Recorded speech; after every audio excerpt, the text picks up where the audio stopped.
As human beings, we love to think we make big decisions with logic and careful planning. But let's be real, history is full of people that changed their lives over a horoscope, a fortune cookie, or just a gut feeling they can't explain. Some people follow destiny, others follow spreadsheets. And then there's me, Laurie. No spreadsheets, no 5-year plans, just a couple of shell casings, a lucky number, and whatever feels right in the moment. I did find 2 gun casings with my lucky numbers on. What are the numbers? So, I don't know, 12. Well, they both say 12. I see. I don't know, this could be Lorraine's next patch of land, you know? Yeah. What will I be farming on this? What do you think you'd be I'm not going farming? to lie. So if you said, okay, you can pick 2, right? For example, I'll literally do calculations and figure out, okay, what can I farm on 2 acres? And make an amount of money in a year that I'm like, yeah, it makes sense. Really? I would do it. Okay, so can we go investigate to see if you can farm cassava, how much will it cost to invest, and then how much will you make every year from 2 acres of cassava? Yes, and anything else actually. If there's anything better, I want to know about it. So, yeah. Interesting. Okay. Maybe is the universe giving you a signal? The thing is, no, but this is what I was asking you. So, you know, for example, right, you know, because it's so big, yeah, to make sure nobody touches your kids, right? I mean, what do you do? Like, do you have to build a wall around 2 acres? You don't build walls. What do you do? There's something called intome. Intome is like it's like a weed, all right? Okay. Why do they use intome all the time? It's one tree or plant that it doesn't die off. It doesn't die off. You can burn it, you think it's gone totally. If you come back 3 months, it's back. You can uproot it, the roots will come back. Yeah, so that is one plant they use for demarcation of land. So your land will not be lost. It will not be lost. And so you just plant some. But I think that's good enough to prevent. It's other good human enough. beings from People acting respect crazy. people's territory. Okay. Yeah. Okay. Then you know I could actually. You could. I could do it. When you agree to buy it, right? Yeah. We have to first come and measure it. Okay. So the owners will come. You see the owners. You see them. Those who pick the, how do you call it, the foremen, so the surveyors, they will come. So they will do everything. They will check the name on the land, everything, due diligence. So you actually know who, you know, whose name is on there. Yeah. And then if it's aligned to the person who is here, saying he's the owner, you know you are on the right land. And when you buy it and you register into your name, that's it. It's yours forever. 99 years. You can plant whatever you want to plant. Yeah. You can also give it to your children. Eh? Oh my gosh. It's possible. Do you see yourself on a farmland though? Huh? Do you ever see yourself on a farmland? No, I can, but then obviously I would have people doing things. You get what I'm saying? So you'd have people farming for you? Not just for my own mental sanity. You know, sometimes I just want to go out into the green and I want to touch some plants. Yeah. Then you'll find me digging things and doing strange things and playing around in the dirt. But no, I could definitely like. You know they say it's good for your soul, right? Yeah. Farming. No, that's what I would do. Obviously, you know, it's 2 acres. I'm not. I only be able to like service like a tiny bit of it myself. But yeah, you'd have people working. You know. And then I'd have this, and then the next thing would be, okay, right, where can I store some beehives? Oh yeah, you can do that. Wash your head. Do you know the gentleman we met yesterday, the second interview? Yeah. He actually have a beehive. Where? Did you know that? Around. On the On the land. On the land where we went. Yeah. Oh, okay.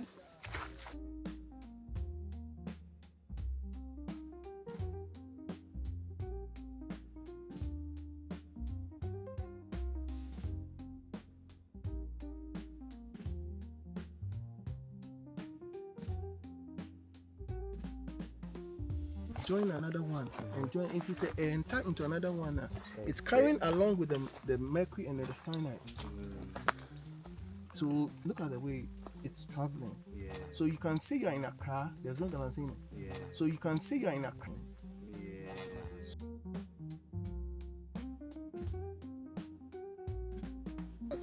This is the and end. The is that the food A bit that comes from the on this hinterland side. are all contaminated. All the way to the down where we came from. Imagine. And then it goes all the way. We'll walk here back. And then that's the rest of the land for you. 10 acres. 2 of them are mine. I already have a client. She want to buy 2 acres. Great. Come on, bud. Sign him. That's why I asked that question earlier. It's like who's going to take over the land after she buys it? So right now, I said that we are looking at getting people from Northern region or Togo to come and farm. So you have to build a cottage here for them. Yes, for them. Have they said what they want to come? Then they do what you want them to do. You pay them monthly. Okay. Yeah, they are more. The day we came here, we saw some of the guys. The guys were honest to tell us that for them, they don't really work hard like the way the Voterians work. The Togolese work, yeah. They're like that. The Togolese are taking over now. They work hard. They're not lazy like Ghanaians. Okay, so I'm going to ask what may seem like a silly question. When you say you're going to bring, so say if you brought Togolese people to work on the land, do you mean as in anybody who buys the land? You're saying that the workers...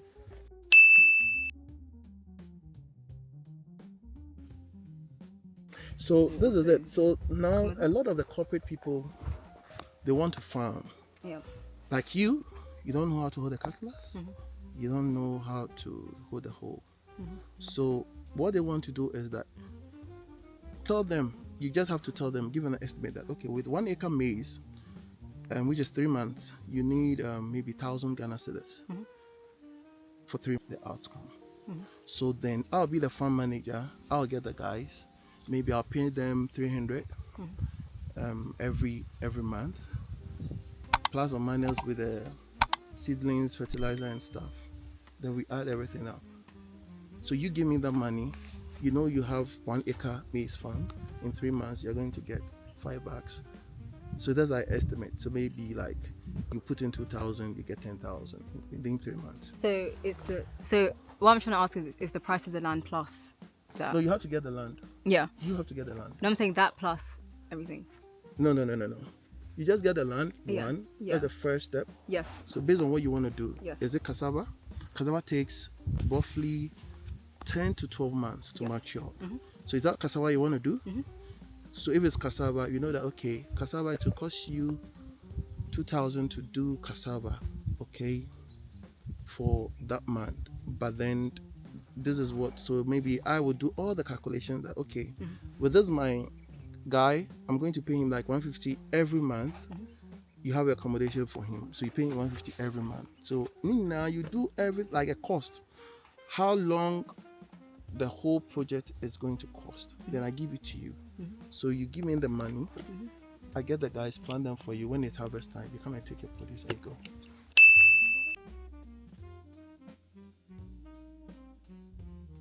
I get it.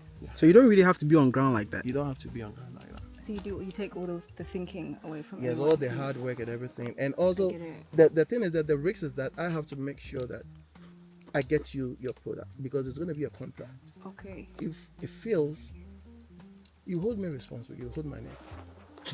Oh. Yeah.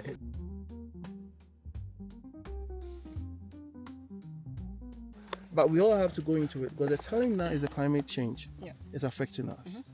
Normally, you don't get rains in January. But this year, I think it's rained already 5 times. Okay. It rained in Tamale like 2 weeks ago, which is totally like a miracle. And now it's changing. So you cannot really predict that from the rainy season is like from May, June, July, August, about 6 months. So you cannot really predict that May, June, July it will rain. So that is why getting somewhere where there's water is good, so that you can always make sure that your farm produce get water.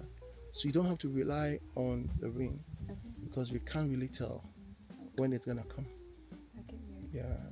So Or that you is- just invest into borehole and irrigation yes, system, you can which is also do that. expensive Yes. if you want to. Okay. And then you're a farmer. Okay. Because I like the idea. so that is why we are sitting on a time bomb with food. It's gradually coming. Have you watched Interstellar? You should go watch it. I have. That's what is going to happen. Food shortage is gradually coming. You can only grow maize. It's a conspiracy. It's not real. I was gonna say yeah. I'm not gonna be growing those. No.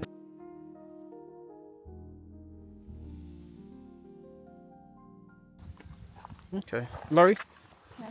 On a scale of 1 to 10, how convinced you are on buying this farmland? Like a 8, 9. Oh wow. But then that means I need to ask. I'll have like tons of questions. Yes. So there are a lot of couple of things you can do. Yeah. Some people are going to like timber plantation. You can do palm plantation. You can do coconut plantation. So this is coconut plantation. You realized yesterday where we went, when you were going on the left side, there was coconut plantation and the pineapple. Yeah. So this are hybrid. 3 years you start harvesting. Yeah. So that's it. And you can sell one for yourself. Have a coconut shop. Yeah. In East Legon, Ajinga, no, and sell it. You can export it. You can do the dry coconut and export it because that's what they use for the coconut milk. And That's cotton right there. And you export them. Did you see the cotton? Yeah, so It flew all the way. Do you want to touch it? Huh? Am I allowed to just walk into the... Yeah.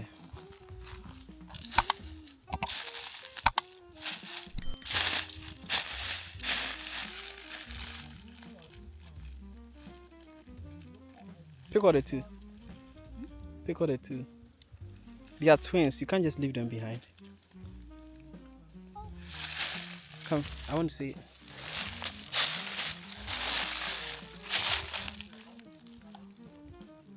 Picking cotton in a farmland in Ghana.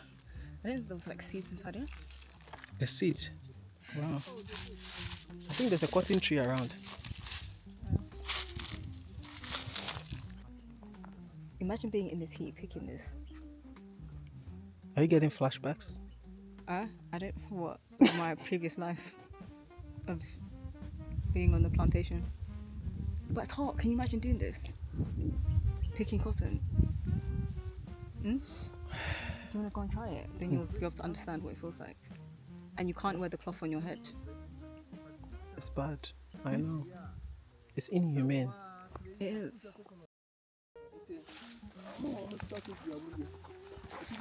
Because basically I just want like a, just like a realistic idea of cost. Then I just know, okay, when you start planning, you're like, okay, this month I need to pay this month. Like, you know what I mean? Down to the T.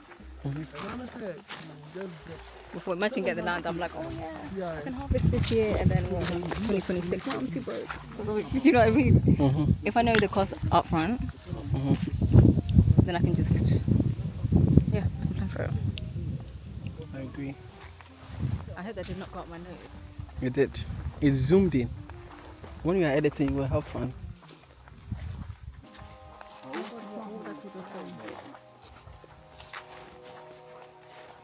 Lorry on the farm. No, it'd be literally lorry on the map. I mean, oh no, lorry. Lorry farms. Huh? Lorry farms. Lorry farms. Lorry farms. I don't think that's original enough. You don't think so? Land of lorry. Lord of the land.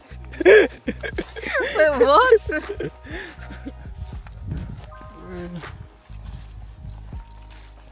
Lorry, the Lord of the Lands.